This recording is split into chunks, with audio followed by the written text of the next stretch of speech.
Bonjour à tous. Bienvenue dans ce dernier webinaire ou live d'AVGES qui sera consacré à la biodiversité. Je me présente. Je suis Julien Dima, donc consultant expert. Je suis aussi formateur chez AVGES et chercheur sur les questions de risques et réglementaires des banques, et je m'intéresse depuis plusieurs années aux questions de durabilité, donc de la finance durable et des risques ESG et de leur impact sur les activités financières et les risques existants des banques. Je vais présenter rapidement AVGES, mais je pense que la plupart d'entre vous connaissent déjà. Donc, AVG, c'est un organisme de formation dédié à la banque, la finance et l'assurance. Donc, couvre la quasi-totalité en fait des métiers de la banque. Moi, Evelyne, on fait partie du pôle prudentiel. Donc, on couvre beaucoup de sujets en fait dans tout ce qui est réglementation prudentielle des banques et particulièrement les sujets ESG. Donc, on donne tous les deux des formations chez AVGES, moi depuis trois ans à peu près, et Evelyne depuis bien plus longtemps que moi. Elle est associée chez AVGES, mais je vais la laisser peut-être se présenter elle-même. Ça sera plus simple, je pense. Euh, je te laisse, Evelyne. Oui, oui, bon, merci Julien. Donc, bonjour à tout le monde. Je suis ravie de passer encore cette soirée pour parler d'un sujet que je trouve vraiment passionnant sur le ESG. Donc, je suis en responsable du pôle prudentiel ESG pour les banques et les entreprises d'investissement au sein de la l'AGS, c'est-à-dire que je m'occupe des formations autour du périmètre BAL 3, Risk Management et ESG pour les banques et les entreprises d'investissement. Et donc, je suis ravie de passer cette soirée pour parler des sujets de biodiversité. Merci Evelyne. Moi aussi, je suis ravi du coup de présenter, d'être modérateur en fait de ce webinaire et de cette interview, si on peut l'appeler comme ça, avec Evelyne. Donc, on va échanger sur les différentes questions qui concernent la biodiversité. Donc, le webinaire, il va durer 1 heure, donc jusqu'à 18h45. Donc, on va commencer à aborder les différents sujets en lien avec la biodiversité. Et au fil de l'eau, vous pouvez poser vos questions. Donc, on va essayer de regarder de temps en temps en fait les questions que vous avez posées, essayer d'y répondre. Et puis à la fin, on va dédier peut-être une dizaine, une quinzaine de minutes, je pense, en fait, aux questions qui sont restées sans réponse au fil de la présentation. Voilà. Merci, Julien. Alors, juste une petite précision avant de commencer. En fait, ce webinaire, il est enregistré. Donc, les personnes qui sont connectées qui sont inscrits et connectés vont le recevoir automatiquement sur leur boîte mail. Les personnes qui sont inscrites mais pas connectées vont normalement aussi le recevoir. Et puis pour les autres qui n'ont pas pu ni s'inscrire ni se connecter, ils peuvent le retrouver dans le site d'Avges. Donc où en fait il y a une rubrique dédiée aux actualités et puis aux différents webinaires qu'il y a eu. Donc cette année, il y en a eu pas mal. Donc celui-là, c'est le dernier. Il va y en avoir beaucoup l'année prochaine également. Alors, parlons maintenant, du coup, commençons à entrer un peu plus dans le cœur du sujet. Donc, comme je l'ai dit au début, on va parler de biodiversité aujourd'hui. Donc, déjà, on va essayer de définir la notion de biodiversité. Qu'est-ce que ça veut dire biodiversité? Quelle est la place de la biodiversité dans le E de l'ESG? Donc, le E, c'est l'environnement. Donc, ESG, c'est environnement social et gouvernance. Le LE, c'est la partie environnement. Donc, quelle est la place de la biodiversité dans l'environnement, quelle est la place de la biodiversité dans les limites planétaires, même si en fait on s'intéresse à la biodiversité que depuis assez peu de temps au final, alors qu'on s'intéresse aux questions climatiques et au changement climatique depuis déjà plusieurs années et des impacts du changement climatique sur les sociétés humaines, sur les activités économiques, mais on s'intéresse depuis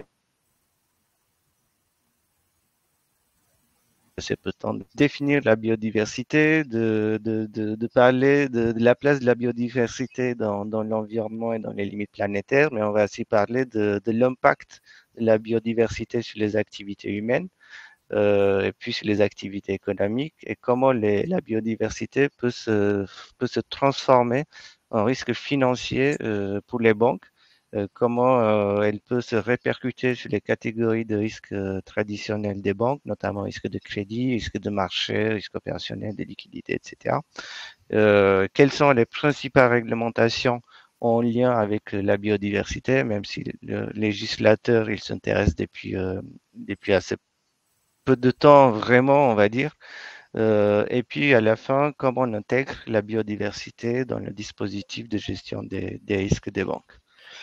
Alors, commençons avec le premier point. Donc, comment définit-on la biodiversité et en quoi elle est importante pour les humains?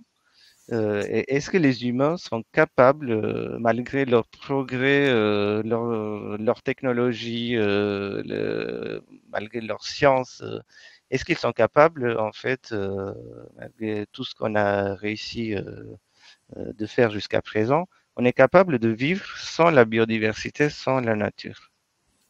Alors effectivement, c'est une bonne question, Julien. Est-ce qu'on est capable de vivre sans la nature? Moi, je crois que on s'en doute un peu que ça va être quand même très très compliqué. Pour répondre par rapport à la première question, que signifie biodiversité?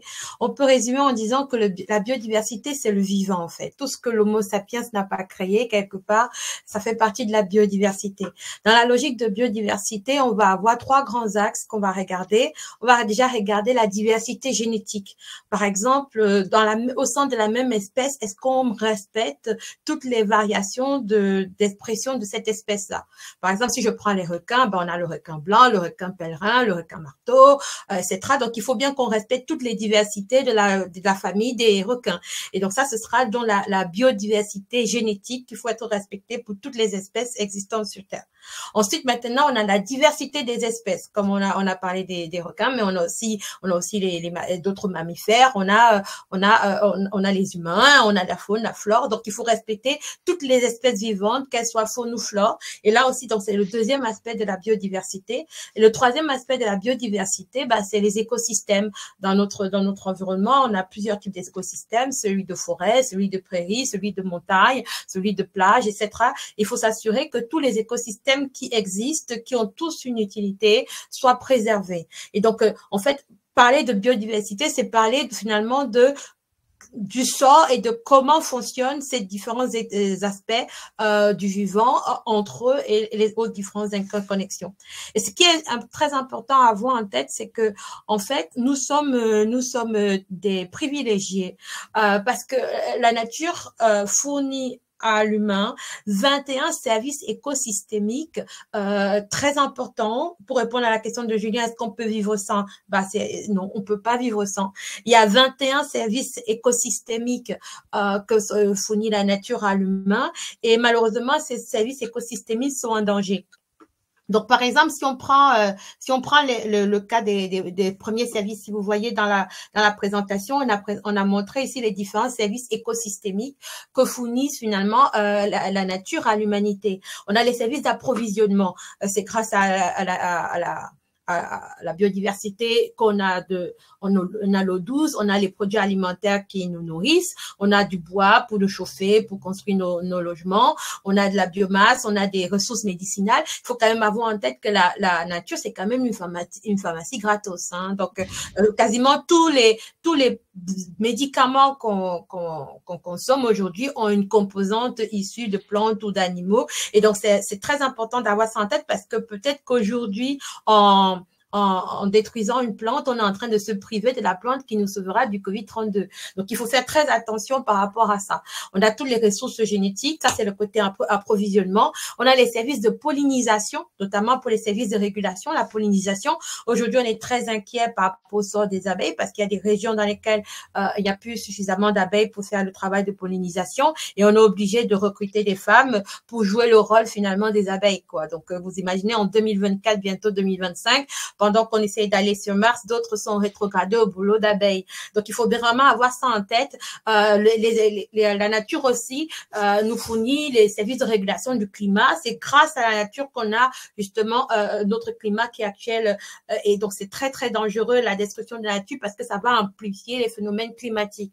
On va avoir les problèmes sur la qualité de l'air, sur l'eau, sur l'érosion. La recrudescence même des catastrophes naturelles va aussi être poussée et augmenter en fait par la destruction de la biodiversité. Et bien sûr, la nature nous fournit aussi des services culturels. On a par exemple le côté récréatif. On est tous contents de pouvoir aller en randonnée. On est tous contents d'aller en découverte nature. Bah ça c'est aussi quelque chose que la nature nous fournit. La nature nous fournit même des services même spirituels parce que finalement pendant longtemps les hôtels religieux étaient dans la nature et il y a beaucoup de cultures dans lesquelles il y a des endroits sacrés, des forêts sacrées, des zones comme ça. Donc, on est complètement privilégié par la nature et malheureusement, la destruction de la nature actuelle remet en cause tous ces services gratuits que la nature nous fournissait et depuis longtemps. Tout à fait, Evelyne. Merci beaucoup, c'était très intéressant. Et je voulais juste compléter que, en fait, finalement, nos activités humaines sont très dépendantes de la nature, des ressources naturelles, du bois, des plantes, des arbres, mais on ne se rend pas forcément compte, en fait. Et même si, comme je l'avais dit, on a fait beaucoup de progrès technologiques, on est quand même très dépendant de la nature et des ressources naturelles. C'est pour ça que, pour compléter ce que très justement Evelyne a dit, donc une dégradation de la nature, de la biodiversité, bah, c'est pas sans impact aussi pour les humains au final. Parce que nous, on est quand même si on ne s'en rend pas systématiquement compte, on est quand même lié, on fait partie de la nature comme les autres espèces. Et puis aussi, ce qui est, parce que c'est aussi c'est aussi le sujet en fait de ce webinaire, il est important de noter que la biodiversité est en chute libre depuis, disons, une quarantaine d'années.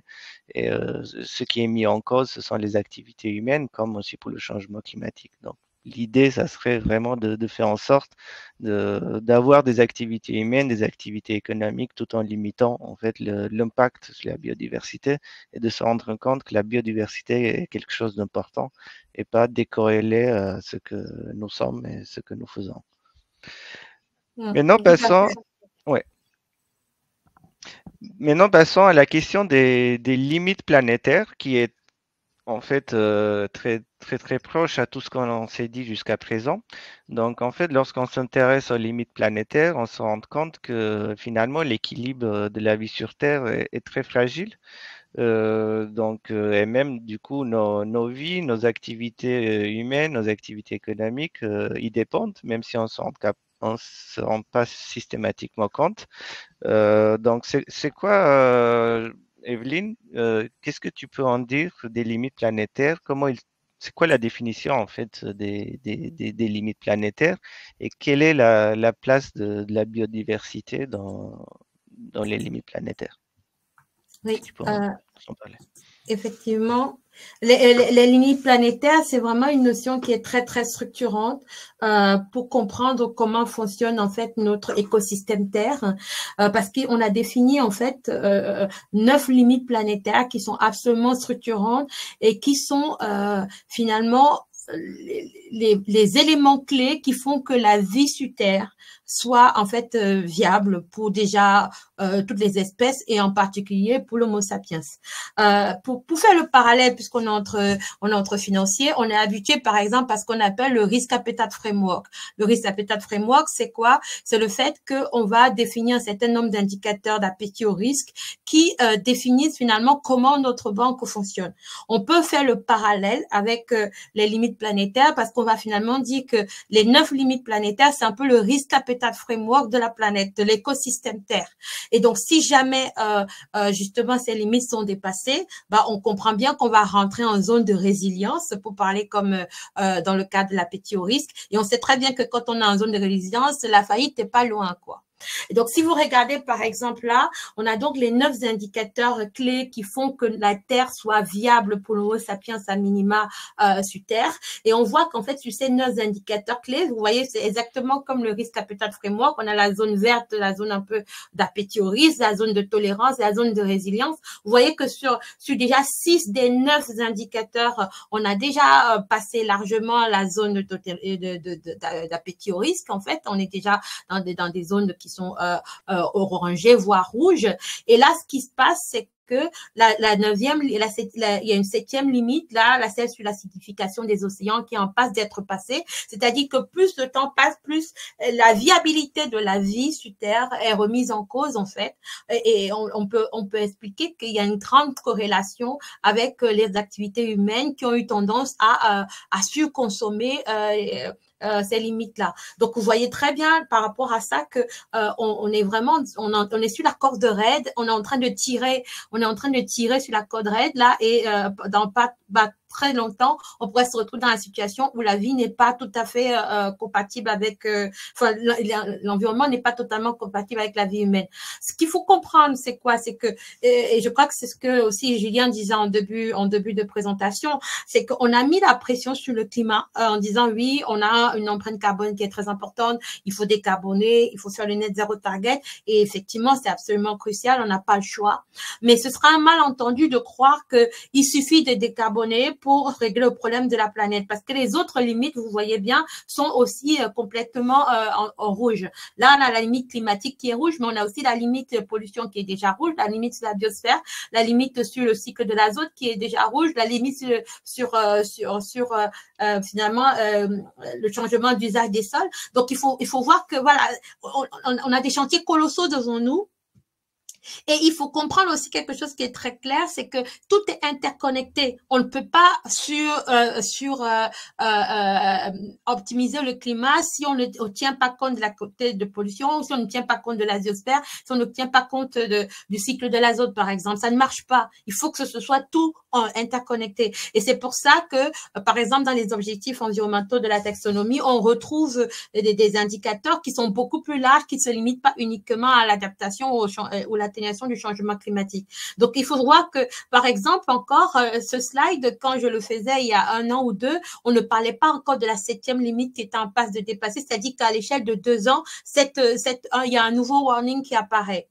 Pourquoi est-ce que ça devient grave? C'est que 55% du PIB mondial aujourd'hui dépend de la biodiversité. Par rapport au slide précédent qui explique clairement que on a les 21 services écosystémiques qui fournissent finalement des services gratuits à l'humanité, et dont nos business models sont conçus sur ces 21 services écosystémiques. Et donc on fait une hypothèse qui est probablement même plus grave que 55%, qu'il y a un poids très considérable de notre économie qui est dépendant de la biodiversité, et dont la destruction de la biodiversité, c'est littéralement se tirer une balle dans le pied. Mais est-ce qu'on se rend tous compte vraiment de la gravité de la situation et de comprendre que résoudre la question environnementale ne se limite pas à baisser du CO2, même si c'est important? Et que probablement même que la situation de la biodiversité aujourd'hui, elle est plus problématique et plus critique encore que la situation de l'empreinte carbone. Tout à fait, Evelyne. Merci. Et là, on se rend compte que finalement, on ne peut pas se contenter juste de réaliser les deux premiers objectifs, comme tu l'as dit, l'atténuation et l'adaptation au changement climatique. Malheureusement, enfin, c'est très bien de le faire, mais c'est pas suffisant. Donc, en fait, les limites planétaires vraiment posent la question de l'équilibre entre les différentes limites et le respect des différentes limites. Donc, tous ces limites-là sont importantes dans le même titre et pas juste le changement climatique, c'est très important. On sent d'ores et déjà les impacts, mais les autres limites sont aussi très importants, et notamment tout ce qui est pollution, tout ce qui est acidification des océans, etc. Donc, Et pour aller encore plus loin dans dans ce point-là, on va voir par exemple qu'on est en train d'assister à la 6e grande extinction de masse. ouais, Euh, en fait, c'est la première fois qu'on a une extinction de masse à l'échelle de l'univers, de l'univers, on veut dire Terre, et qui est due à l'activité humaine. C'est-à-dire que les autres extinctions de masse, c'était lié à des phénomènes météorologiques, des phénomènes indépendants de notre volonté, alors que là, on est dans la situation où vraiment on est très inquiet par rapport à la baisse de la biodiversité. On vous a mis quelques chiffres là qui sont pas du tout exhaustifs. Hein. On explique par exemple que voilà les populations d'invertébrés se sont effondrées de près de 69% encore en 50 ans. On a 75% de la surface terrestre du globe qui est déjà altérée par l'activité humaine. On aura des millions de déplacés. Vous avez quelques slides ici qui montrent à quel point finalement on est en train de jouer finalement aux apprentis sorciers, parce que finalement on a une concentration très importante d'espèces qui sont en train de disparaître. Et quand on parle même des disparitions, il faut voir que même si on a fait énormément de progrès technologiques, on n'a pas encore recensé tous les vivants sur Terre. C'est-à-dire que les fonds marins sont plutôt méconnus finalement. La proportion des fonds marins qui sont connus est quand même assez faible. Pareil aussi même pour les espèces qui vivent sur les parties émergées du globe. On n'a pas recensé toutes les espèces. Donc les chiffres qu'on annonce là, ce sont les chiffres des espèces recensées. Donc il y a bien des espèces même qui vont disparaître avant qu'on ait eu le temps de les recenser, et peut-être que on se rendra à compte après coup qu'on avait peut-être besoin d'une espèce qu'on ne connaîtra jamais. Et c'est vrai que dans l'éducation environnementale qui est faite actuellement, il y a une pression énorme qui est faite sur le climat, mais la pression sur la biodiversité est vraiment mineure pour l'instant. Et le but aussi, pourquoi on a dit avec Julien qu'on allait parler de biodiversité, c'est parce qu'il est vraiment urgent qu'il y ait une prise de conscience, même au niveau des financiers, sur cet impact-là. ouais, tout à fait. Et d'ailleurs, on peut aussi se poser la question, mais je l'avais déjà abordé un petit peu tout à l'heure, et tu l'as abordé aussi, donc qu'on n'est pas indépendant de la biodiversité, et qu'il y a, enfin, au-delà de tout ce qu'on a dit, hein, de la disparition des espèces qui est vraiment qui est grave, et on assiste à une disparition des espèces très rapide. Donc, la 6e extension de masse. Mais du coup, c'est aussi, c'est pas anodin aussi pour les humains, pour les activités humaines, pour les activités économiques. Mais on va y revenir un petit peu plus tard dans ce webinaire. Euh, euh, sur l'impact que peut avoir du coup la biodiversité sur les humains, sur notamment les activités économiques, les risques financiers, les portefeuilles bancaires, etc. Tout à fait. Ouais.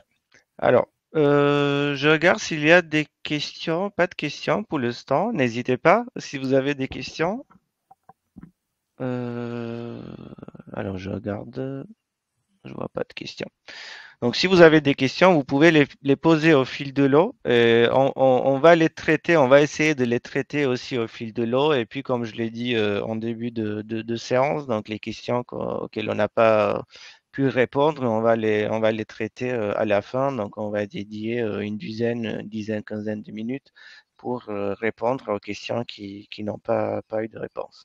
Donc, vraiment, n'hésitez pas. C'est aussi le but de cet exercice. Donc, nous, on présente. Evelyne surtout. Moi, je suis le modérateur, mais j'interviens et j'échange avec Evelyne. Mais vous, vous êtes aussi, même si vous n'êtes pas connecté avec nous en direct, mais vous nous suivez, vous pouvez poser vos questions sur le chat, et on va les lire, et on va essayer d'y répondre, comme je l'ai dit au fil de l'eau. Donc vraiment, n'hésitez pas s'il y a des questions. Alors, parlons maintenant de ces fameuses COP, donc de ces réunions qui réunissent en fait les États, les gouvernements, enfin chaque État a son représentant, euh, qui réunissent les États du monde. En fait, on a eu beaucoup de COP qui ont eu lieu sur les questions climatiques, du changement climatique. Et d'ailleurs, ces COP, ils ont été assez critiqués en fait sur la question climat parce que en fait, on s'est rendu compte que les avancées étaient assez médiocres entre guillemets, hein. Donc à chaque il y a eu des COP successives, mais finalement en termes d'avancée, ça a avancé à petits pas. Donc en tout cas sur la question climatique. Maintenant, Evelyne, est-ce que tu peux nous parler du coup des COP sur la biodiversité? Donc Oui, effectivement, il y a eu plusieurs COP sur la biodiversité. Celle qui a été vraiment la plus importante et structurante en termes d'engagement et d'avancée, ça a été la COP 15, qui a été, qui aussi, on appelle souvent ça aussi les accords de Comenius-Montréal. Et donc, en fait, lors de cette COP 15, il y a eu 23 grands objectifs et engagements et projets qui ont été définis lors de cette COP 15 en faveur de la biodiversité. Donc, on a des engagements, par exemple, sur la préservation des zones de grande importance, la préservation et la restauration des terres, des mers, des eaux, des engagements sur la préservation des espèces, réduire la pollution, réduire le changement climatique. Donc, on voit bien un peu les éléments qui sont aussi présents dans les fameuses limites planétaires là qu'on a mentionnées. Ici, dans ce slide, on montre aussi en quoi est-ce que ces engagements des COP, de la COP 15 sont cohérents avec les fameux ODD, les objectifs de développement durable, les 17 objectifs de développement durable. On voit qu'il y a vraiment un lien par rapport à ça. Et ce qu'on voit aussi, c'est que dans les engagements, les 23 objectifs là d'accord de Comenius-Montréal, on a aussi des engagements qui sont plus, qui pourraient avoir trait au social. Et dans le social, ce serait quoi? C'est par exemple partage juste et équitable des ressources génétiques, consommation durable, intégration. On a par exemple des éléments sur favoriser considérer toutes les parties prenantes dans les peuples autochtones et les communautés locales, égalité d'un genre. Donc, on comprend bien que on ne peut pas faire la biodiversité, on peut pas gérer les sujets de biodiversité sans traiter le social aussi, parce que ce sont quand même des personnes qui sont censées préserver les ressources. Par exemple, on voit le sujet de la biodiversité au niveau de l'Amazonie. On se plaint le fait qu'il y a une conversion des terres vierges en terres agricoles. Pour pouvoir gérer vraiment efficacement la biodiversité, il faudrait qu'on puisse trouver une solution pour les agriculteurs, par exemple, d'Amazonie, pour qu'ils aient d'autres sources de revenus que la conversion des forêts en terres agricoles, par exemple. Donc, il y a un travail important de pouvoir justement concilier les enjeux environnementaux, dont ceux de la biodiversité, dont ceux de la protection et la restauration autant que possible des limites planétaires, avec les enjeux sociaux et sociétaux. Ça ne fonctionnera pas si on ne peut pas gérer les deux aspects. Et c'est pour ça que si on revient par exemple au slide précédent, il y a une notion qui se développe beaucoup, c'est l'économie du donut. Donut comme le beignet en anglais. En fait, dans l'économie du donut, on se dit, à l'extérieur du donut, en fait, on a les limites planétaires, dont les critères un peu environnementaux qui permettent la stabilité de nos écosystèmes. Et à l'intérieur du donut, en fait, on va se retrouver plutôt avec les critères sociaux. On va nous parler de transition juste, accès au logement, accès au travail décent, accès à la santé. Et les deux sont liés. On ne pourra pas régler le problème de notre transition si on ne tient pas compte du sociétal. Et donc, il y a une notion très importante qui se développe aussi, c'est ce qu'on appelle la transition juste, de s'assurer que quand on fait la transition, il n'y ait personne qui soit laissé sur le carreau. Et c'est pour ça qu'il il est absolument primordial que les travaux et les projets d'amélioration de l'environnement soient corrélés aux projets d'amélioration du social, notamment la prise en compte des communautés qui sont fragilisées. Et donc, c'est un peu ce qui est un peu structurant dans les accords de la COP 15 qui sont assez fondateurs.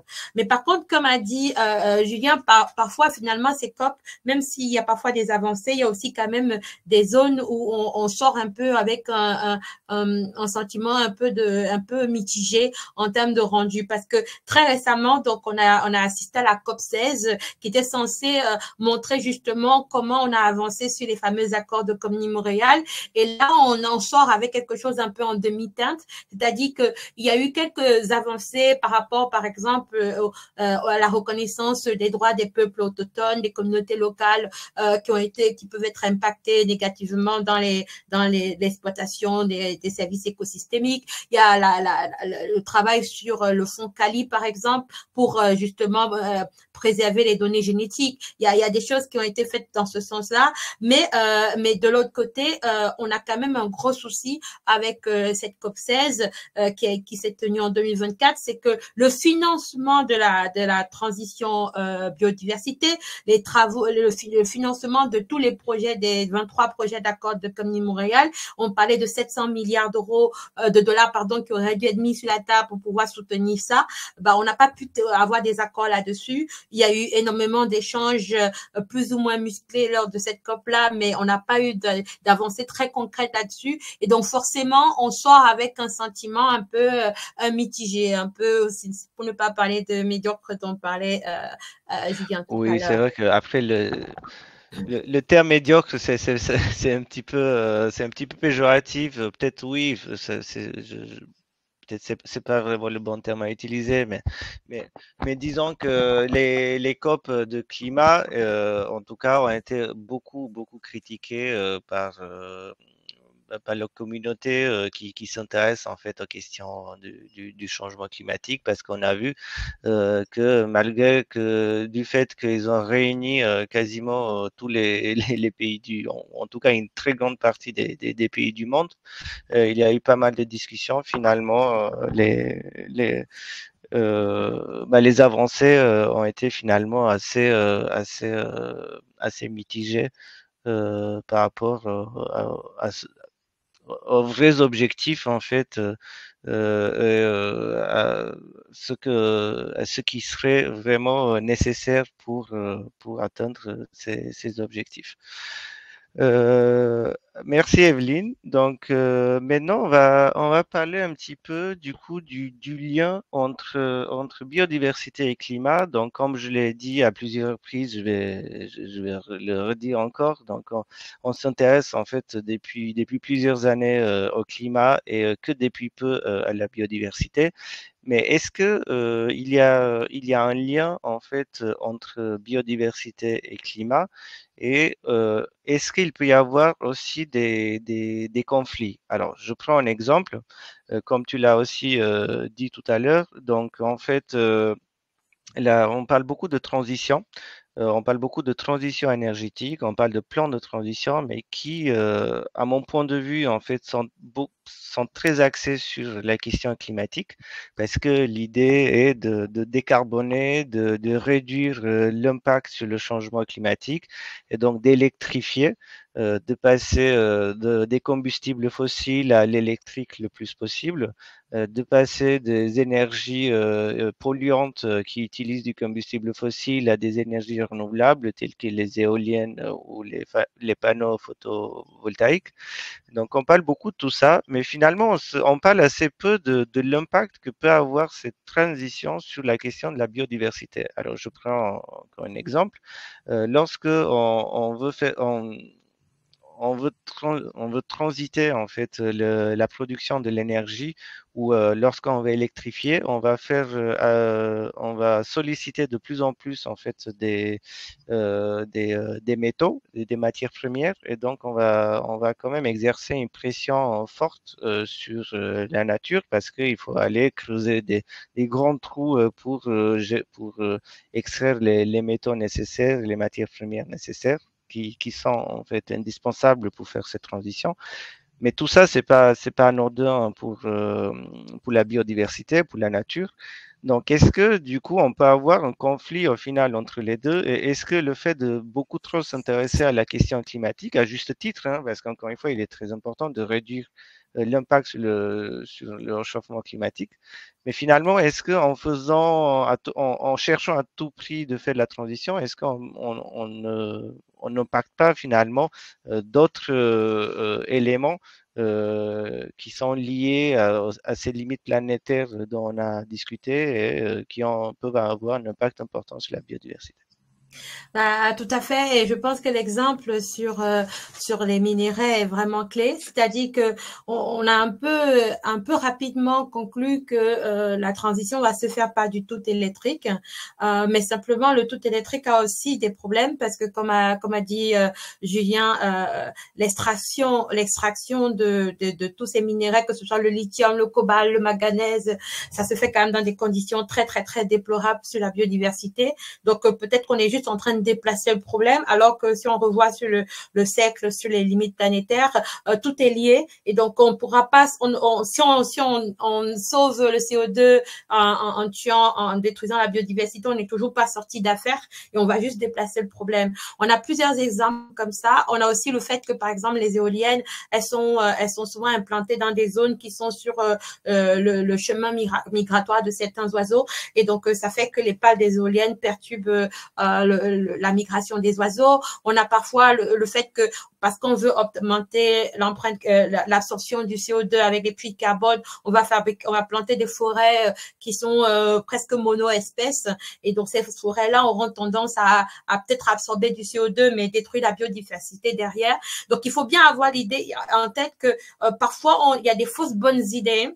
Et si on n'a pas la culture générale sur tous les enjeux environnementaux en même temps, si on n'a pas la vision des limites planétaires dont on a parlé précédemment, on risque de faire des fausses bonnes idées qui suroptimise un critère en tuant l'autre et tout. Et je pense que le parallèle qu'on a fait tout à l'heure avec la petite au risque est assez parlant. On sait très bien que quand on pilote la petite au risque, il faut que tous les indicateurs bougent en même temps et qu'on s'assure qu'on reste tous collectivement dans le vert. On va pas améliorer un indicateur en dégradant complètement l'autre, sinon ça ne fonctionne pas. Et donc c'est exactement ce qui risque de se passer aujourd'hui si on ne crée pas une grande interconnexion entre les stratégies biodiversité et les stratégies climat. Et j'ai envie de dire, ça s'arrête pas là parce que la stratégie pollution, la stratégie eau, etc., elle est liée. C'est pour ça que si on reprend par exemple, les objectifs les environnementaux de la taxonomie environnementale, on va retrouver des objectifs sur le climat, on va retrouver sur la biodiversité, sur l'eau, sur la pollution, l'économie circulaire, et on va retrouver tous ces objectifs-là parce qu'ils sont tous liés et on ne pourra pas sauver l'un en détruisant l'autre. Et d'ailleurs, c'est pour ça que la taxonomie, elle a bien créé ce concept de do not significantly harm. Il faut qu'on soit très bon sur un des critères sans nuire significativement aux 5 autres. Et donc, ce do not significantly harm, on peut le transposer finalement à tous les plans de transition qu'on va faire et de se poser la question, est-ce qu'on est sûr que la trajectoire qu'on est en train de déployer là, elle ne nuit pas significativement aux autres limites planétaires, dont celles liées à la biodiversité. Et aujourd'hui, notre constat, c'est pour ça qu'on fait le slide et qu'on crie un peu, on lance l'alarme, c'est qu'aujourd'hui, comme on a appris les choses séquentiellement, c'est-à-dire que dans nos projets de déploiement, on a pris les choses séquentiellement par rapport à l'ordre d'importance que la réglementation accordait. Donc, comme on a mis beaucoup de pression sur l'environnement, on a fait tout environnement, on a fait des scores de vulnérabilité climatique, on a fait tout scoring par rapport à ça, comme s'il n'y avait que l'environnement que le climat qui était le critère clé pour pouvoir sélectionner un actif dans le portefeuille, sélectionner un client, etc. Et maintenant, on va devoir revenir en arrière pour intégrer la biodiversité. Mais j'ai presque envie de dire, n'attendez pas qu'on vous demande d'intégrer la pollution, n'attendez pas qu'on vous demande d'intégrer les ressources marines, parce que tout est lié. Donc, repartez au niveau, faites un vrai scoring qui prend en compte les limites planétaires, mais pensez aux donuts. Le donut qui dit aussi qu'il faut prendre bien en compte les limites sociales aussi, parce que si les limites sociales ne fonctionnent pas, le donut ne fonctionne pas non plus. Donc, en fait, ce qu'on recommande vraiment aujourd'hui aux banques, c'est de faire des vraies stratégies ESG et pas des stratégies climat. Ne faites pas de score climat pur et ne suppondérez toute la stratégie par rapport à une décision climatique, alors que derrière, il y a plein d'autres critères qui sont liés. Sinon, on risque de devoir retropédaler a posteriori et devoir défaire ce qu'on a déjà fait. Et donc, ça veut aussi dire qu'il faut éviter de se retrouver en situation de silo dans la banque où on va avoir l'équipe qui fait le climat, qui a un vase clos et en mur étanche par rapport à ceux qui s'occupent de la biodiversité ou par rapport à ceux qui font le social. Ça ne fonctionne pas. Il faut vraiment penser aux donuts. Tout à fait. Là, on revient encore une fois à la question des conflits qu'il peut y avoir. Et l'idée est vraiment de prendre tout en compte tout en évitant les éventuels conflits qu'il peut y avoir et pas juste se focaliser, même si c'est encore une fois, hein, comme on l'a dit et redit, c'est très important la question climatique. Le chauffement climatique a des impacts très significatifs sur les activités humaines et sur l'économie.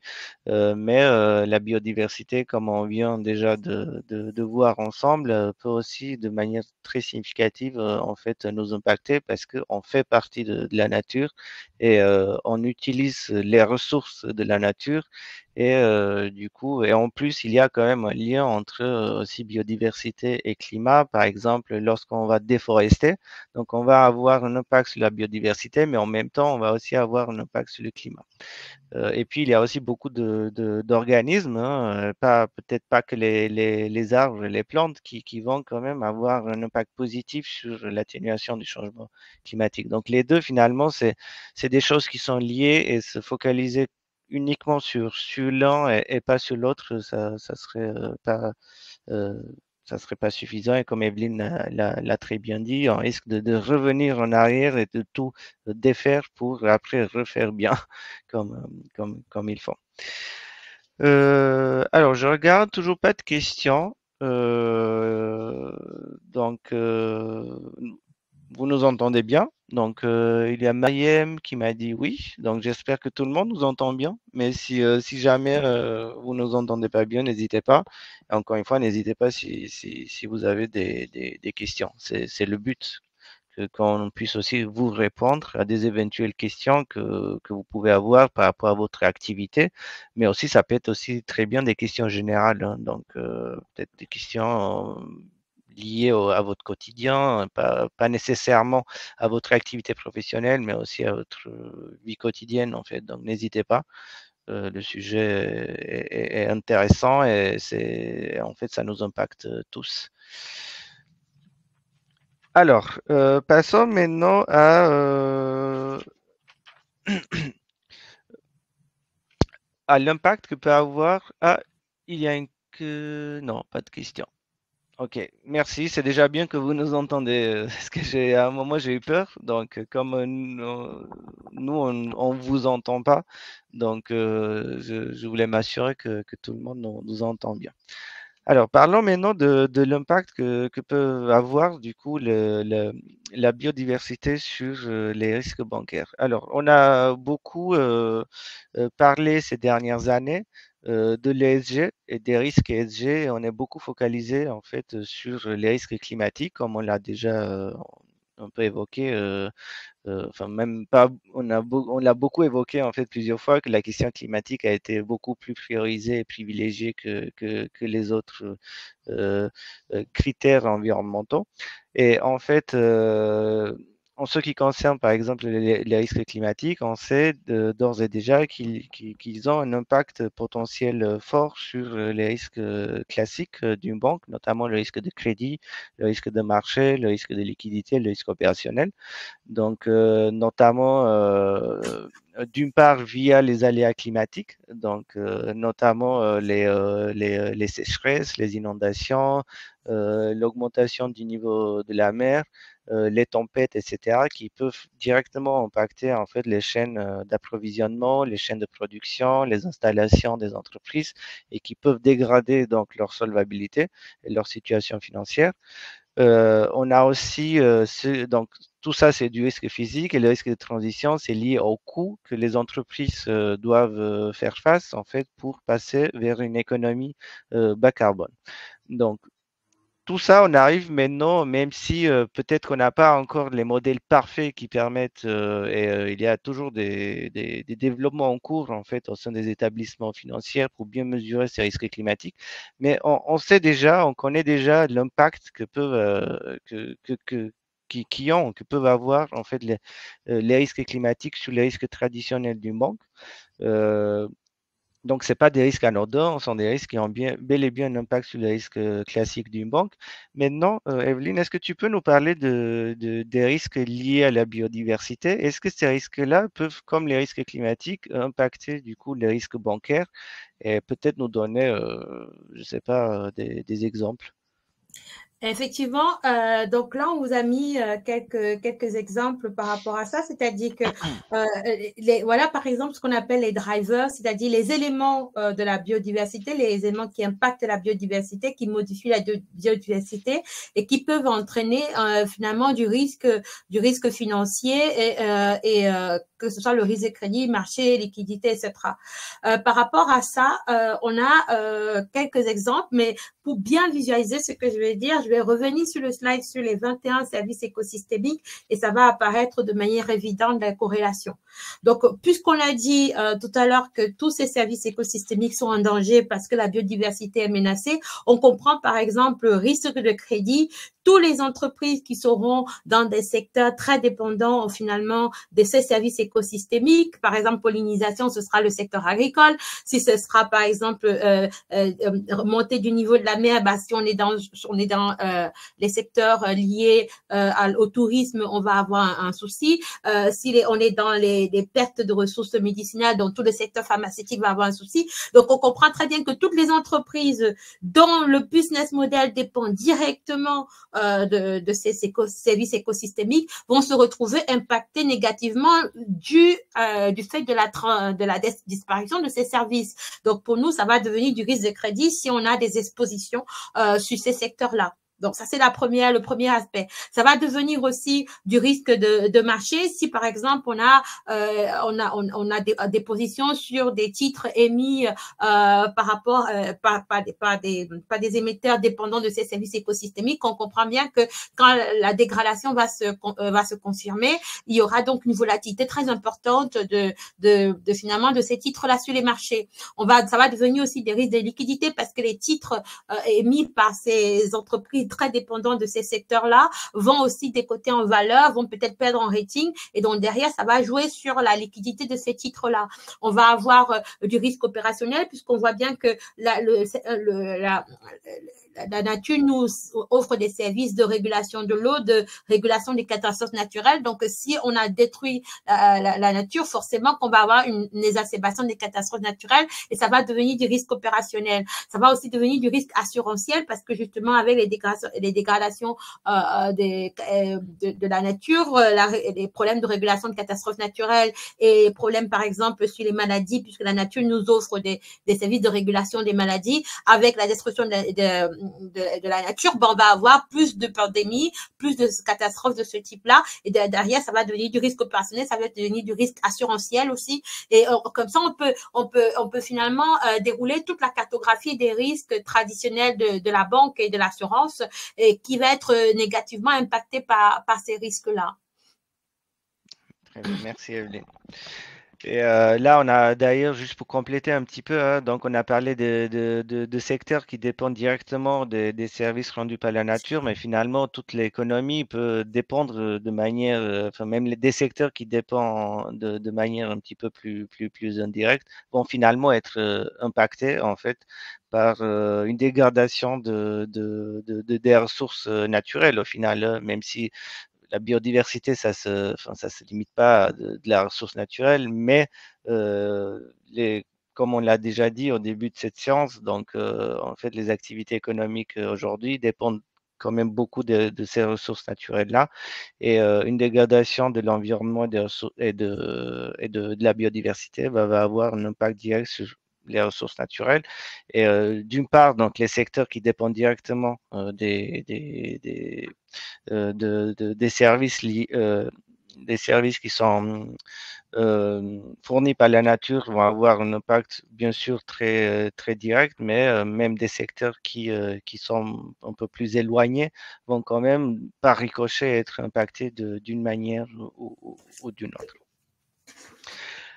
Parlons maintenant de la notion de double matérialité. Alors, juste avant de parler de la double matérialité appliquée à la biodiversité, je vais essayer de définir très rapidement cette notion de double matérialité. Donc, on parle de double matérialité lorsque les activités des entreprises vont impacter l'environnement et la société, d'une part, et d'autre part, une dégradation de l'environnement ou des perturbations sociales vont impacter les activités économiques des entreprises. Donc, la première, donc l'impact de l'entreprise, donc l'inside out, donc l'impact de l'entreprise sur la nature, la société, c'est ce qu'on appelle la matérialité d'impact.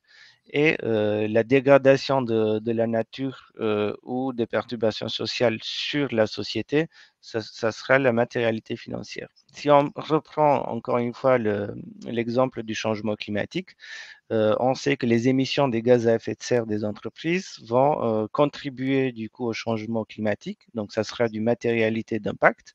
Mais en même temps, on sait que plus on a du changement climatique, plus on va avoir des phénomènes météorologiques, des aléas climatiques extrêmes, notamment des inondations, des sécheresses, qui vont impacter du coup de leur côté les activités économiques. Et du coup, qui va avoir un impact financier sur les entreprises. Et on appelle ça matérialité d'impact. Peux-tu, Evelyne, maintenant nous parler de l'application de cette double matérialité sur la biodiversité? Oui, tout à fait. Alors, par rapport à ça, je veux m'appuyer sur un travail très intéressant que la Banque de France a fait en août 2021 pour essayer d'analyser finalement, du point de vue d'analyse de double matérialité, le poids finalement et la pression et les dépendances du portefeuille de titres des banques françaises vis-à-vis de la biodiversité. Donc, l'exercice a en fait à regarder le portefeuille d'obligations et d'actions détenues par les institutions financières françaises et regarder justement en logique de double matérialité quel serait l'impact par rapport à la biodiversité.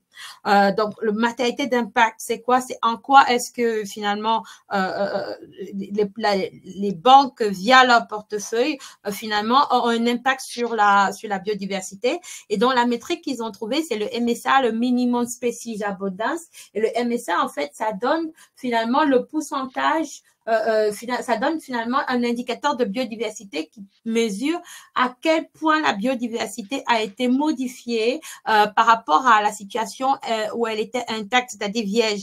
Donc, par exemple, dans la logique, dans le MSC, 100% de biodiversité, ce serait par exemple quand la nature est complètement vierge, sauvage, sans modification, et 0% de biodiversité, c'est un parking, par exemple.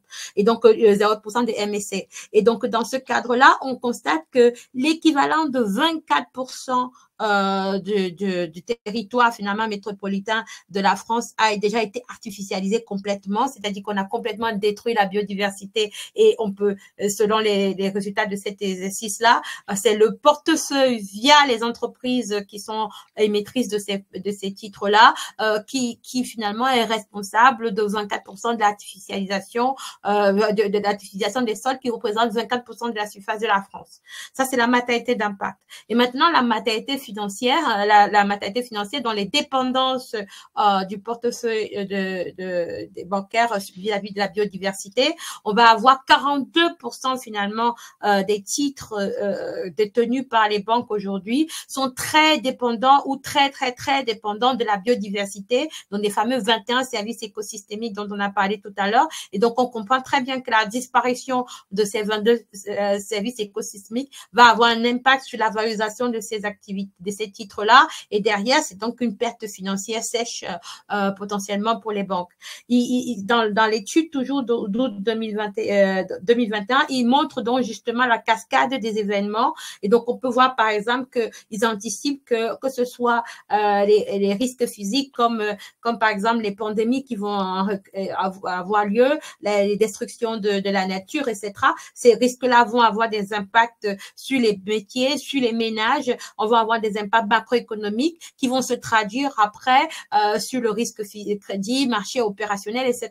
Et pareil aussi pour les risques de transition lorsqu'il y aura toutes les lois de transition qui vont se mettre en place. Et donc, par exemple, en termes de risque de crédit, on va imaginer assez rapidement l'augmentation des probabilités de défaut, dégradation de la valeur des collatéraux qui seront très dépendants des services écosystémiques directement ou indirectement, repricing au niveau des actifs qui sont émis par les entreprises qui seront très dépendantes des services écosystémiques en destruction. Donc, on voit très bien qu'il y a une très forte corrélation, en fait, entre ces deux éléments-là. Et ça se traduit finalement par cette notion-là qu'on va appeler les dépendances et les pressions sur la biodiversité. On peut pousser cette logique en disant que finalement, la matérialité d'impact, c'est ce qu'on va appeler la pression sur la biodiversité. En quoi est-ce que mon portefeuille de banquier a une pression sur la biodiversité? Et la matérialité financière, c'est la dépendance à la biodiversité. En quoi est-ce que mon business model est dépendant d'une biodiversité en destruction? Et donc, par exemple, ici, on vous a mis quelques exemples de dire que voilà, si j'ai un business model, par exemple, qui est sur l'eau douce, parce que je commercialise dans un thème de professionnels de l'agroalimentaire, je commercialise de l'eau, ben, la destruction de l'eau douce va créer clairement un souci dans mon business model. Si j'ai un business model de tourisme, par exemple, la destruction des coraux, des récifs marins, la destruction des écosystèmes de plage ou de montagne va clairement entraîner un impact sur mon business model. Donc, on peut avoir des dépendances très importantes de notre portefeuille vis-à-vis de la biodiversité. Et donc, en fait, c'est la santé financière et la suivi d'une manière générale des entreprises et donc, in fine, pour nous, de nos clients, puisque c'est en deuxième regard, c'est nos clients ou nos investissements qui sont en danger. Donc ça, c'est la logique de dépendance vis-à-vis de la biodiversité. Et de l'autre côté, on a la logique de pression. En quoi est-ce que mon business model a tendance à augmenter les pressions sur la biodiversité? On va voir, par exemple, si on a un business qui est, par exemple, de l'agriculture, de la construction immobilière, ça va entraîner une pression sur la biodiversité parce qu'on va convertir les habitats naturels en terres artificialisées ou bétonnées avec des terres qui vont peut-être être inondées de pesticides, etc. Donc, forcément, on va avoir une pression sur la biodiversité. Et donc, on va nous demander systématiquement d'analyser finalement la double matérialité. On est toujours dans cette logique de double matérialité, mais cette logique de double matérialité se traduit en pression sur la biodiversité et en dépendance de la biodiversité. Et si on prend, par exemple, la CSRD sur laquelle on est en train de travailler actuellement, on va nous dire, si vous identifiez que vous avez un impact matériel par rapport à un de ces axes-là, quelles sont donc les actions de rémédiation que vous avez mis en place pour améliorer finalement le plus et diminuer le moins. Et donc, on comprend très bien pourquoi ces plans de transition, comme on l'a dit précédemment, doivent être complètement corrélés avec les plans de transition sur le climat ou sur l'eau. Ouais, tout à fait. Et d'ailleurs, on peut avoir aussi des stratégies en fait d'alignement du portefeuille, pas uniquement sur la question climatique, mais aussi sur la question de biodiversité. Même si sur la question climatique, on est aussi plus fourni en termes d'objectifs, donc en termes de trajectoire. Sur la question de biodiversité, on manque quand même un petit peu encore de la matière, même si on connaît les impacts qu'ont eu les activités humaines sur la biodiversité. Mais pour avoir vraiment des plans de transition tu me corriges, Evelyne, mais pour avoir des plans de transition, des plans d'alignement du portefeuille, en fait, finalement, on a assez peu d'objectifs réglementaires donnés en termes de biodiversité. Après, voilà, la question est quand même beaucoup plus récente que la question climatique.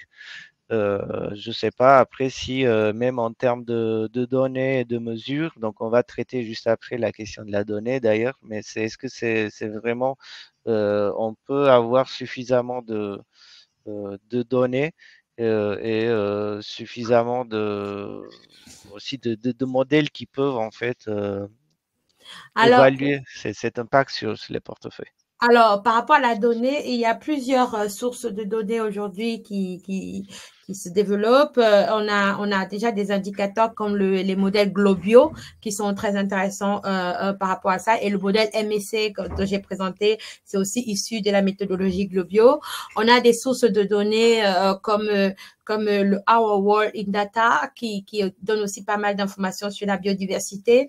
Mais il faut voir que vraiment, pour moi, mon plébiscite en termes de données sur la biodiversité, c'est la base encore qui est soutenue par l'ONU. Donc, on vous a mis le lien là, Exploring Natural Capital Opportunities, Risk and Exposure. C'est vraiment ce qui est pour moi vraiment la mine d'or en termes d'informations sur la biodiversité, parce que dans cette base-là, justement, qui est gratuite, à accès gratuit, on a justement la notion de dépendance et impact. Donc, l'indépendance impacte ce qu'on appelait tout à l'heure pression sur la biodiversité et les dépendances. Donc, on a bien cette logique de double matérialité. Et quel que soit le secteur qu'on va choisir, ils vont nous donner tout le détail, du détail des analyses, etc. Donc, c'est extrêmement formateur, extrêmement utile et précieux lorsqu'on a une analyse de double matérialité à faire sur la biodiversité et qu'on a un portefeuille diversifié, bah, c'est vraiment la bonne adresse, quoi. Donc, je recommande systématiquement, vous allez voir, vous avez mis le capture d'écran parce qu'on a un temps limité, on ne peut pas aller sur Internet vraiment pour que je vous fasse une démonstration de la base, mais je recommande fortement à aller sur ce site-là pour pouvoir voir quel que soit le secteur d'activité de notre portefeuille, du client de notre portefeuille, on a toutes les dépendances et vous voyez bien, c'est marqué sub-industrie, donc ça veut dire qu'on peut aussi aller en sous-granularité par rapport au portefeuille pour aller vraiment chercher la double matérialité pression, impact et dépendance de notre portefeuille. Donc, je recommande. Merci Evelyne. Euh, Est-ce que tu peux nous parler maintenant rapidement des principaux textes réglementaires qui traitent aujourd'hui la question la question de la biodiversité? Alors, comme je l'ai déjà évoqué précédemment et plus d'une fois, donc j'ai dit que la question de la biodiversité est beaucoup plus récente. Enfin, c'est pas que c'est plus récent, mais en tout cas, on a commencé à s'intéresser beaucoup plus tardivement qu'à la question climatique. Et même si on regarde l'évolution de la réglementation, donc on a commencé d'abord avec la question climatique. Donc il y a eu la taxonomie, même si on couvrait les 6 objectifs, donc y compris la biodiversité, mais on a commencé à avoir des actes délégués qui vraiment détaillent avec des critères précis pour chaque activité, donc activité par activité, afin de définir quelle activité est durable et quelle activité n'est pas durable. Donc en fait, on a une évolution sur la question climatique, en tout cas à partir des années 2020, 2021. Et la question de la biodiversité, en fait, est revenue un petit peu en force que très récemment, qu'à partir on va dire 2022-2023 en fait. Donc, on en regarde euh, les textes supplémentaires qui ont été publiés, donc les actes délégués de la taxonomie sur la biodiversité, en fait, ils datent de 2023, donc c'est beaucoup plus récent en termes d'évolution. Peux-tu nous faire en fait un peu une sorte de compte rendu de panorama global en fait des différents textes réglementaires aujourd'hui qui traitent la question de la biodiversité? Oui, tout à fait, Julien. Et effectivement, comme tu as mentionné la taxonomie environnementale, et effectivement, les 6 objectifs, ils apparaissaient déjà dans la version de 2020, mais le développement des critères de contribution substantielle et les critères de DNSH relatifs à la biodiversité, c'était vraiment en 2023. Donc aujourd'hui, on va nous demander, par exemple, un nous banquier de calculer un GAR, un Green Asset Ratio, dans le cadre de la taxonomie sur la biodiversité aussi. Donc, ils ont rattrapé un peu le retard qui avait été pris sur la biodiversité par rapport au climat. Et donc ça va être mis en place. On a maintenant aussi, alors justement, on a la SFDR qui va aussi nous demander de communiquer sur la biodiversité. Pour info, la SFDR, c'est le règlement européen qui permet de classer les fonds d'investissement par niveau de durabilité. On a les fameux fonds article 6, article 8, article 9. Et dans la logique, c'est que la SFDR introduit aussi ce qu'on appelle les PAI, Principal Adverse Impact, principales incidences négatives. Et donc, ils ont, dans la première version de la SFDR, il y a 14 incidents principaux adverse impact qui ont été définis, dont un dédié à la biodiversité, de dire, voilà, mon investissement peut être durable du point de vue environnemental, mais ce serait quand même bien que je regarde le PAI sur ces critères-là, dont celui de la biodiversité. Et il faut voir que ce PAI, c'est un peu une déclinaison du principe de do not significantly harm qu'on a au niveau de la taxonomie environnementale, mais adapté à la durabilité au sein des fonds d'investissement. Donc, on a cette logique-là de biodiversité qui est quand même mentionnée, même si elle n'est pas développée de manière très extensive. On a aussi quand même en France la loi énergie-climat, le fameux article 29 de la loi énergie-climat, qui est plutôt pionnière en Europe en termes de biodiversité, c'est-à-dire que c'est l'un des premiers tests aujourd'hui où au niveau européen, où on va vraiment aller en détail dans cette logique de biodiversité, et on va demander aux banques, bien sûr, de publier, aux banques et aux entreprises d'investissement et aux assureurs, de publier les infos par rapport au climat, mais il y a aussi un développement très important qui est demandé au niveau de la biodiversité. C'est l'un des tests un peu pionniers en Europe par rapport à ça. Donc, pour toutes les entreprises qui sont assujetties, elles savent qu'elles doivent communiquer par rapport à leur biodiversité dans cet article 29 de la loi énergie-climat, qui est un test français, qui n'est pas un test européen, mais un test français. On a la CSRD. Dans la CSRD aussi, dans les 12 templates, les fameux CRS qui définissent les différents templates qu'on doit remplir dans le cadre de la CSRD. On a bien un template dédié aussi à la biodiversité, et on va donc analyser cette double matérialité de notre entreprise et de notre chaîne de valeur par rapport à la double par rapport à la biodiversité. Donc, on a quand même déjà des éléments qui sont présents. Et donc, tout ce que je viens de citer là, on est dans la réglementation, on est soit des deux premiers tests à taxonomie et SFDR, c'est des règlements européens. La loi énergie-climat, c'est une loi française, et la CSRD, c'est une directive. Par contre, il y a un autre test, ce n'est pas de la loi, c'est de la best practice, c'est du consortium international, c'est le TNSD, Task Force for Nature and Financial Disclosure, qui est finalement la petite sœur du TCFD. Nous, on est habitués au TCFD, Task Force for Climate and Financial Disclosure, qui demande finalement aux financiers mondiaux de publier les actions qu'ils ont engagées en faveur de la décarbonation, avec les axes sur la gouvernance, sur le risque management, sur la stratégie et aussi les métriques. Et finalement, la TNSD, qui est la petite sœur finalement du TCFD, est en train de se développer, et en train de développer le même dispositif. Et même si ce n'est pas de la loi, il y a quand même une forte poussée, une forte dynamique qui pousse à commencer à publier ces attentes-là par rapport au TNFD, pour donner justement une vision un peu mondiale de ce qu'on fait en matière de biodiversité. L'intérêt du TNFD, c'est que c'est un test qui a une portée mondiale. Contrairement aux autres tests qui sont très européens ou franco-français, ce test-là a une portée mondiale. Ça veut dire que en publiant le TNFD, on est capable de parler la même langue qu'un Américain, qu'un Canadien, qu'un Chinois, parce que il y a cette dimension un peu internationale du test. Et j'en profite, parce que même si ça n'apparaît pas dans ce slide-là, il y a les ODD, les 17 objectifs de développement durable de l'ONU, et vous avez bien vu dans le slide précédent sur les accords de Copenhague-Montréal qu'il y a une corrélation entre les objectifs des 23 objectifs de la COP 15 et les ODD. Donc, ça veut bien dire que en publiant aussi des rapports qui montrent à quel point on est en train de déployer les fameux 17 objectifs de développement durable, on pourrait aussi communiquer sur nos travaux en matière de biodiversité. parfait, Evelyne. Et juste, si on revient un petit peu à cette question de double matérialité, en fait, les premiers textes réglementaires bancaires qui ont traité la question ESG, la question climatique, en fait, se focalisaient surtout sur la matérialité financière. Donc, c'est ce qui intéressait surtout les banques. Donc, quelle est la matérialité financière dans mes portefeuilles des aléas climatiques? Ou alors des coûts liés à la transition.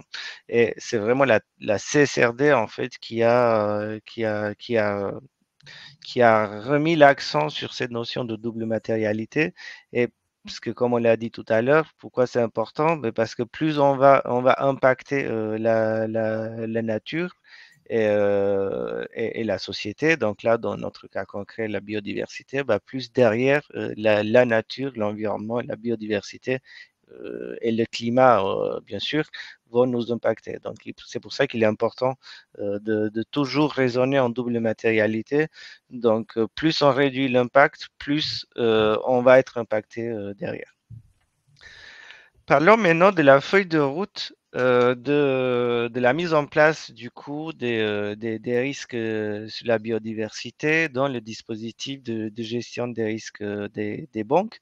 Est-ce que tu pense que les banques sont aujourd'hui équipées en termes de dispositifs de gestion des risques pour prendre en compte ces types de risques-là, sachant que déjà sur la partie risque climatique, c'est pas facile, hein. On a commencé à, on commence, enfin on a commencé. En fait, on traite les risques climatiques maintenant depuis plusieurs années. On connaît bien leur impact potentiel, mais on a quand même du mal à bien mesurer l'impact financier sur les portefeuilles des banques. On a un petit peu du mal à vraiment bien les intégrer dans les modèles de gestion des risques des banques. Donc, pour les risques climatiques. Mais non, est-ce que tu penses que pour les risques de la biodiversité, est-ce que les banques sont préparées? Est-ce qu'ils ont les outils et les moyens nécessaires? Est-ce que tu penses elles sont capables en fait de développer des modèles ou alors de faire appel à des modèles peut-être existants pour mesurer ces risques? Pour faire plus simple, est-ce qu'ils sont capables d'intégrer les risques sur la biodiversité dans leur dispositif de gestion des risques? Alors, c'est la question à quelques milliards d'euros, Julien, parce qu'effectivement, comme tu as dit, déjà, on est un peu légèrement en retard sur la partie climatique. Donc, on imagine bien que la partie biodiversité est encore un peu embryonnaire, même s'il y a des initiatives qui ont déjà été lancées par rapport à ça. Finalement, on peut dire que le même raisonnement qu'on a mis en place pour déployer la partie climatique, on doit le dupliquer en fait pour la partie biodiversité, avec, comme on l'a dit, s'assurer de la bonne porosité entre les travaux et certainement pas siloter. Donc, par exemple, l'analyse des pressions et dépendances du portefeuille, ça c'est l'analyse de matérialité, double matérialité dont on parle depuis, on n'y échappera pas en regardant bien les aspects directs et indirects de notre pression et dépendance. Donc ça, c'est quelque chose qu'on va nous demander de faire. On va nous demander de mettre en place des métriques, des KPI pour piloter ça et avoir une forme de performance du portefeuille par rapport à ça. Et de toute façon, que ce soit le TNFD ou le CSRD, on comprend bien qu'on a fait un webinaire la semaine dernière là-dessus sur la CSRD. On sait qu'en bout de course, on a des KPI à produire. Et donc, quand on va dérouler là, le template sur la biodiversité, il y aura des métriques à sortir qu'il faudra piloter et définir une forme d'appétit au risque là-dessus. Et donc, de la même façon, si vous vous rappelez, quand on parlait du plan de transition climatique, on disait que ça peut se résumer en 3 grands axes. Coach, boost, exclude. Coach, ça veut dire que je vais les clients de mon portefeuille qui ont une forme d'impact, de pression sur la biodiversité, mais sous lesquels il y a des potentiels d'amélioration, des potentiels de réduction des impacts. On va les coacher pour les accompagner, pour qu'ils revoient leur processus, ils revoient leur business model pour améliorer le réduire les pressions qu'ils ont sur la biodiversité. Donc ça, c'est le coaching.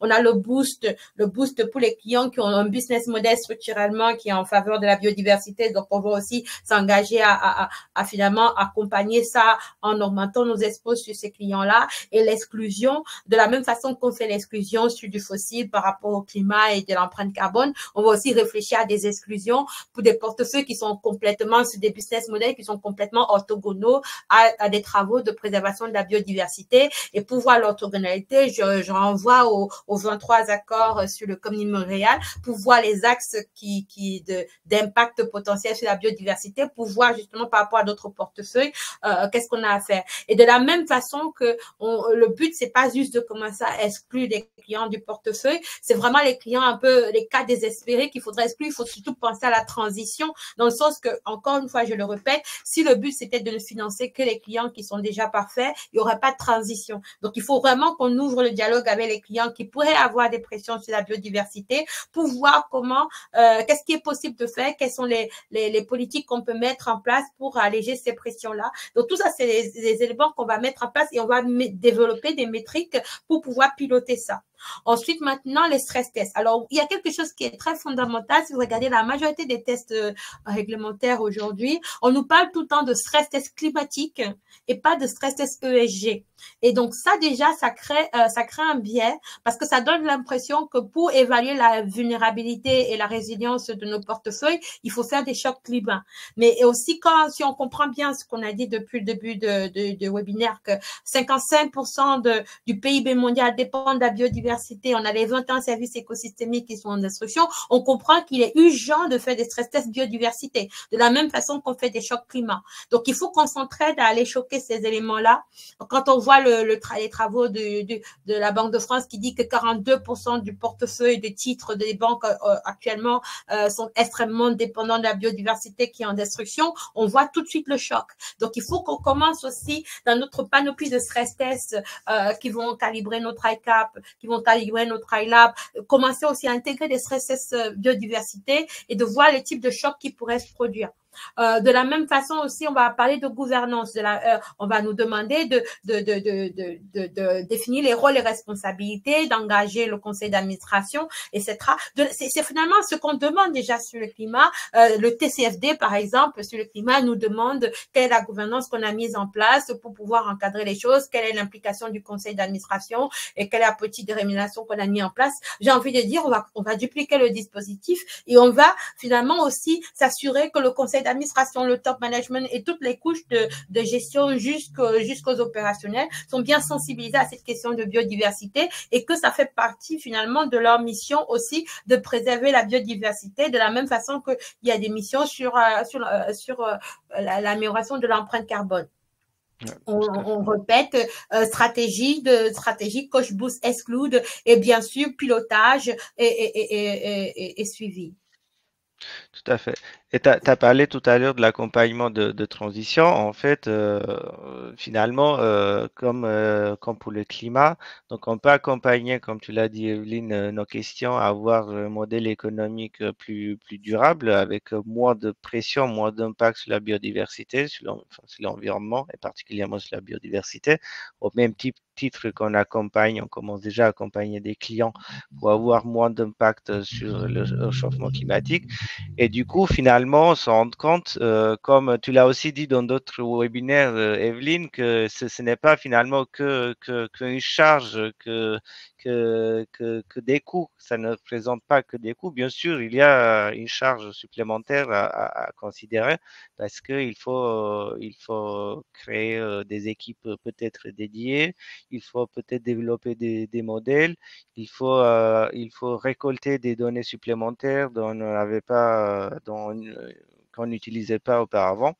Et du coup, tout ça, bien sûr, ça crée des coûts et des charges supplémentaires pour les banques, mais en même temps, du coup, ça crée des opportunités des nouvelles opportunités de financement et d'investissement, comme celles pour accompagner les clients, pour effectuer leur transition sur les questions climatiques, en fait. Donc, effectuer la transition pour avoir moins d'impact sur le changement climatique. Donc, pareil que pour le climat, on peut accompagner les clients pour avoir moins d'impact sur la nature et la biodiversité.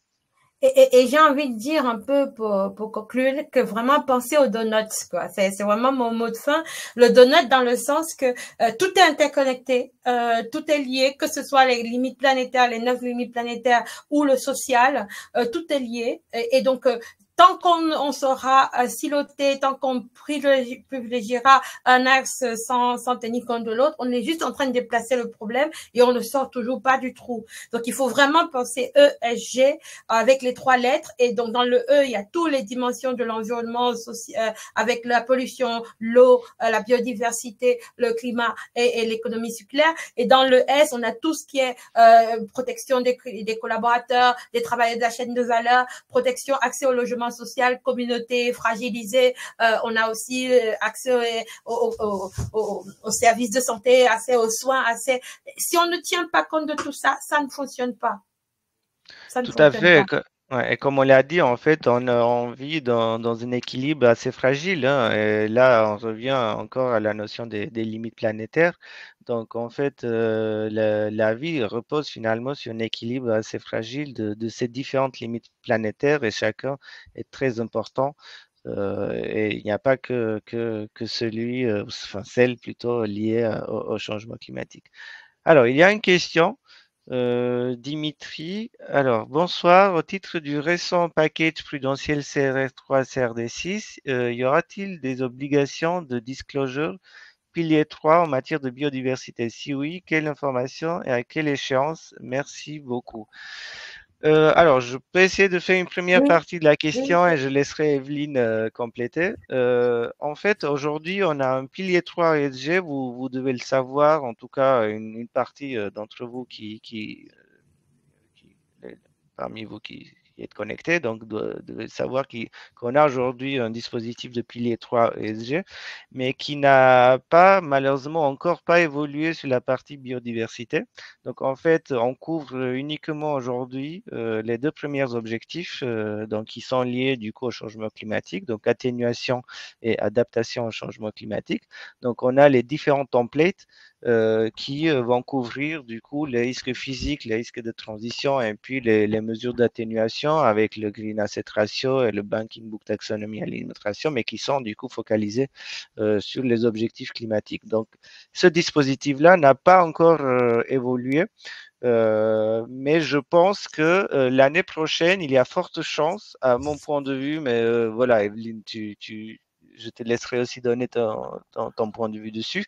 À mon point de vue, on va quand même assister à une évolution de ce dispositif-là parce que, en fait, en parallèle, on a la taxonomie et la CSRD qui, elles, commencent déjà à couvrir l'ensemble des objectifs, donc pas uniquement le climat, mais aussi les autres objectifs environnementaux. Et du coup, les banques devront publier dans le cadre, si ce n'est pas dans le cadre de pilier 3 ESG, ça sera dans le cadre du coup de la CSRD. Euh, ils doivent publier donc des informations sur ces autres objectifs-là. Mais à un moment, il faut que ça soit aligné, donc parce que sinon, ça va devenir un petit peu obsolète ce pilier 3 ESG s'il n'avance pas en même phase que les autres textes du coup européens. Evelyne, je te laisse du coup peut-être Non, non, compléter. je suis d'accord, j'ai pas tellement plus à ajouter, puisque l'idée c'est que tout soit lié. Donc c'est parce que au moment où l'ITS de Lebel était sorti en janvier 2022, c'était uniquement ces objectifs-là qui étaient en vigueur. Donc c'est pour ça qu'ils s'étaient calés sur ça. Donc oui, ouais, je pense aussi que ça va nécessairement évoluer. Mm. Ouais.